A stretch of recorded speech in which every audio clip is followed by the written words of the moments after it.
बिस्मिल्लाहिर्रहमानिर्रहीम। अस्सलाम वालेकुम नाजरीन, मैं हूँ सादिया गुल। आप देख रहे हैं मेरा यूट्यूब चैनल।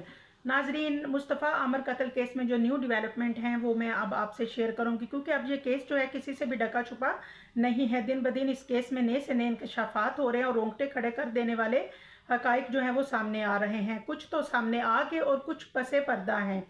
और नाजरीन, साहिर हसन की इन्वेस्टिगेशन में 18 बड़े नाम सामने आ चुके हैं, जिनमें ब्यूरोक्रेट्स, बड़े बिजनेस टाइकून, सियासतदान, शोबिज इंडस्ट्री से ताल्लुक़ रखने वाले लोगों के बच्चे और बच्चियों के नाम भी सामने आए हैं। जैसे अरमगान ने मुस्तफ़ा को ज़िंदा जला दिया और साबित भी हो गया, और इसी तरह साहिर हसन पे भी मंशियात का केस जो है वो साबित हो चुका है।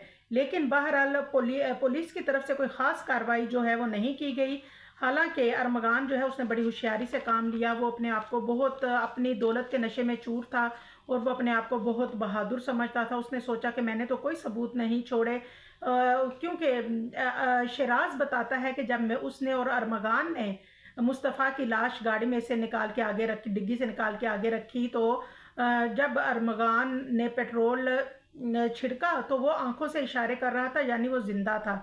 और उस पे नाजरीन जो अरमगान ने पुलिस को स्टेटमेंट दिया, आप उसकी डिटाई देखें कि वो कहता है कि मुझे नहीं पता, उसको तो मैंने सीट पे बिठा दिया था, मैंने तो दूसरी सीट पे पेट्रोल छिड़का और आग लगा दिया। अब हवा ही इतनी तेज थी कि उसने पूरी गाड़ी को जला दी और साथ उसको भी जला दिया। लेकिन नाजरीन, उसके बाद क्योंकि ये मुल्क से फरार हो गया और इसने जो भी पाकिस्तान के जो तहकीकाती इदारे थे उनको भी इसने धोखा दिया, गलत बयानी से काम लिया और उस केस जो है उसका रुख मोड़ने की भी इसने कोशिश की, यानी कि अपनी तरफ से इसने कोई सबूत नहीं छोड़ा। लेकिन वो कहते हैं ना कि इंसान की जो जान होती है ये अल्लाह ताला की अमानत है, और जब आप अल्लाह से उसका अख्तियार छीनते हैं तो फिर उसकी कुदरत जो है वो हरकत में आती है।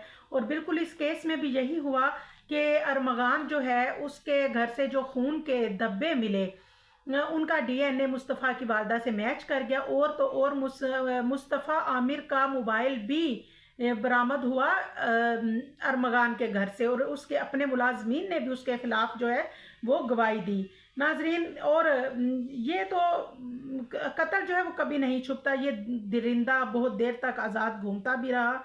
और नाजरीन, जो अरमगान है वो इतना स्ट्रॉन्ग है कि वो कहता है कि मुझे ना माँ की ज़रूरत है ना बाप की, ये केस तो मैं खुद हैंडल कर लूँगा, और मैं 6-7 साल से अकेला रह रहा हूँ। जबकि दूसरी तरफ शराज जो है, शराज एक मिडिल क्लास फैमिली से है, वो बहुत डरा और सहमा हुआ लड़का है, और अब वो भी अरमगान के खिलाफ जो है वो खुल के बोल रहा है और खुल के बयान दे रहा है। लेकिन जो अदालत है हमारी और पुलिस, ये अपने रवायती अंदाज में सुस्ती दिखा रही है।